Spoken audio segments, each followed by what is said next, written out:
राष्ट्रव्यापी संकल्प यात्रा इस महायज्ञ के लिए, इस शताब्दी समारंभ महोत्सव के लिए गतिमान है। 17 जुलाई से श्रीनगर कश्मीर की धरती से प्रारंभ हुई है यह राष्ट्रव्यापी संकल्प यात्रा।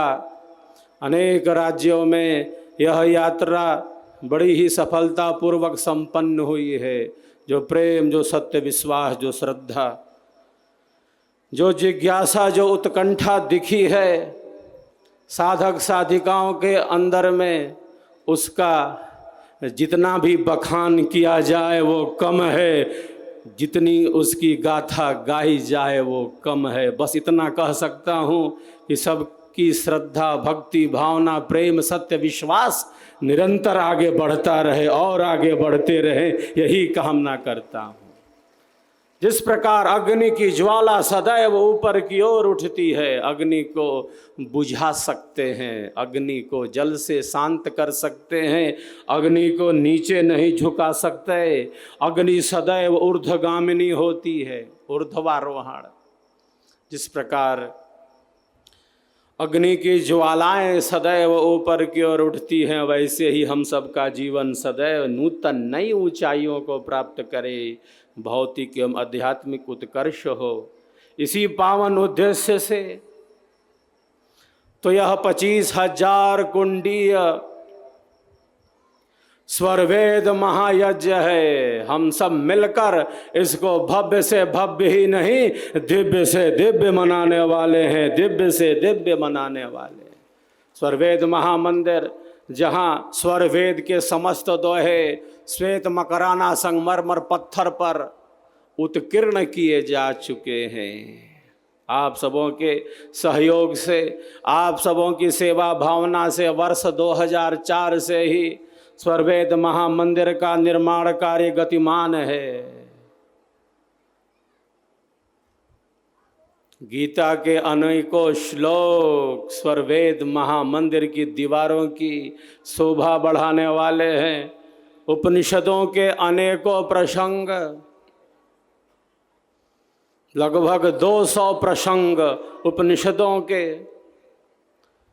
स्वरवेद महामंदिर की दीवारों की शोभा बढ़ाने वाले हैं, और अनेकों प्रसंग तो स्वरवेद महामंदिर की दीवारों पर लगाए जा चुके हैं, उसकी शोभा बढ़ा रहे हैं। आप सब उसका अवलोकन कर सकते हैं। जो सैंडस्टोन पर उत्कीर्णन का कार्य हो रहा है, बड़ी तीव्रता से एक एक पत्थर को बड़ी ही सुंदरता से सजाया जा रहा है, संवारा जा रहा है। यह जो स्वरवेद महामंदिर है, भारतीय स्थापत्य कला का, भारतीय स्थापत्य कला का अद्भुत नमूना होगा। नवीनता का भी अद्भुत संयोग है इस स्वरवेद महामंदिर में। श्रीमद् भगवद गीता के अनेकों श्लोक, युद्ध की भूमि में दिया गया यह ज्ञान जो अर्जुन के लिए उपयोगी सिद्ध हुआ, वह सबके लिए समान रूप से उपयोगी है। रामचरितमानस की अनेकों दिव्य चौपाइयाँ आध्यात्मिक अनुभवों से पूर्ण। साहेब की साहबी, साहेब के भजन जो आध्यात्मिक हैं, जो वैदिक हैं, हमें अध्यात्म की ही धारा में स्थित करने वाले हैं। ऐसे साहब के अनेक भजन स्वरवेद महामंदिर की दीवारों पर उत्कीर्ण किए जाएंगे। भारत की महत्ता, ऋषियों का ज्ञान, उपनिषदों का संदेश, स्वरवेद के समस्त दोहे, विहंगम योग की एक अद्भुत झलक पूरी भारतीयता को समेटे, आध्यात्मिक ज्ञान विज्ञान को समेटे, ऋषियों के दिव्य ज्ञान को अपने अंदर धारण किए।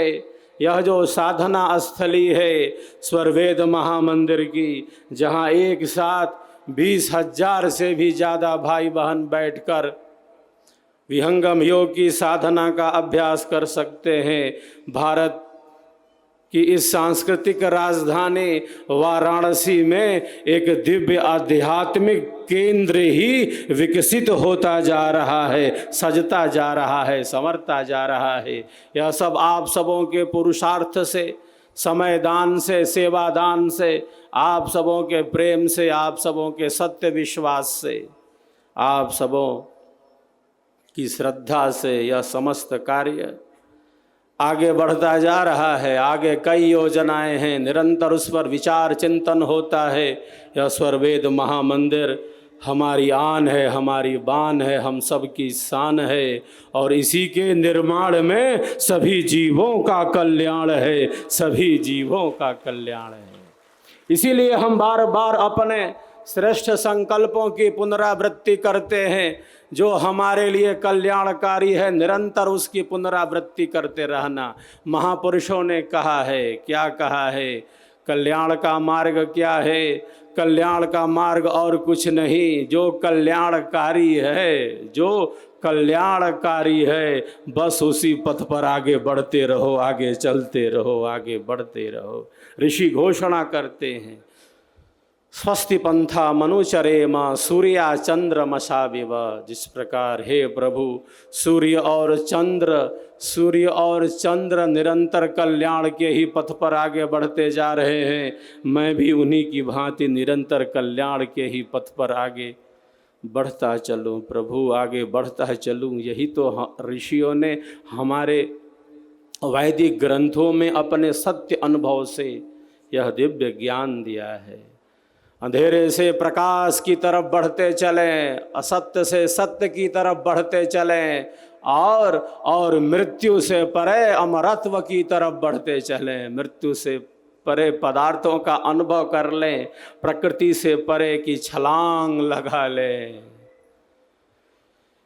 यही तो ब्रह्म विद्या है, यही तो विहंगम योग का आध्यात्मिक ज्ञान है।